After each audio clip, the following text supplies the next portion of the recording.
ফেব্রুয়ারির পর মার্চ, 1 মাসের ব্যবধানে ফের ভূমিকম্পে কেঁপে উঠল প্রতিবেশী দেশ মায়ানমার। কম্পন টের পাওয়া গেল দক্ষিণবঙ্গের বেশ কয়েকটা জেলাতেও। এদিন বেলার দিকে কলকাতা, হাওড়া, 2 চব্বিশ পরগনা এবং হুগলির একাংশের বাসিন্দারা এই কম্পন টের পেয়েছেন। পুকুরের জল কাঁপতে দেখে আতঙ্কিত হয়ে পড়েন তারা। ব্যান্ডেলের গোপীনাথপুরের বাসিন্দারা জানান, হঠাৎ করে পুকুরের জল কাঁপতে থাকে। জল ঠেলে পাড়ের দিকে বেশ কিছুটা উঠে আসে। পুকুর পাড়ে যারা ছিলেন ভয় পেয়ে যান। এসে বসে একটু বসার পরে দেখছি জল এত জোরে কেঁপেছে, আমি তো ভয় পেয়ে গেছি। ভয় তো স্বাভাবিক, কিরকম কাঁপছিল? পুরো জোরে কাঁপছিল জল। আচ্ছা, তারপরে জলটা দেখছি পুকুর দিয়ে পুরো পাড়ে চলে এসেছে। আচ্ছা, দৌড়ে তারপরে আমি নিচে চলে আসলাম, টোটো দিয়ে নেমে গেছি।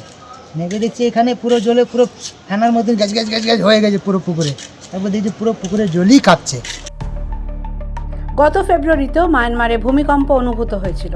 তখন অবশ্য কম্পনের মাত্রা ছিল 5.2, এবার 7.7। ভূমিকম্পের উৎসস্থল ভূপৃষ্ঠ থেকে মাত্র 10 কিলোমিটার নিচে। The world bureau.